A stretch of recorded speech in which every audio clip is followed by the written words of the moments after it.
হাই friends, মই ৰং চেনেলত সম্প্ৰচাৰিত হৈ থকা পবিতৰা ধাৰাবাহিকখনৰ আজিৰ খণ্ডটো চাবলৈ বহুত বেছি ভাল লাগিব।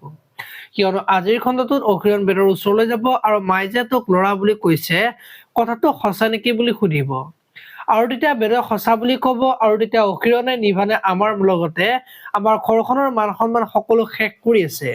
আৰু গতিকে তই যদি মান সন্মান শেষ হোৱাটো নিবিচাৰ, যদি আমি দুটাই মিলি নিভান নামৰ অসুৰটো শেষ কৰিব লাগিব বুলি কৈ থকা দেখিবলৈ পাব। এইফালে আকৌ অহিৰণে বেদৰ ওচৰৰ পৰা ঘৰলৈ গৈ থাকিব আৰু তেতিয়া নিভানে অহিৰণক লগ পাব আৰু তেতিয়া অহিৰণৰ আগত মাকৰ কথা বেয়া বেয়াকৈ কৈ থাকিব আৰু তেতিয়া অহিৰণে নিভানক মাৰিবলৈ ওলাব আৰু তেতিয়া নিভানে অহিৰণক ৰত্নক মৰা মানুহজনক মাৰিবলৈ দিব আৰু তোৰ যদি কিবা লাজ উইচ আছে তেতিয়াহ'লে মোৰ আগত কবি, তোক মৰাৰ পিছত মই সকলো পুৰা কৰিম বুলি কোৱা দেখিবলৈ পাব।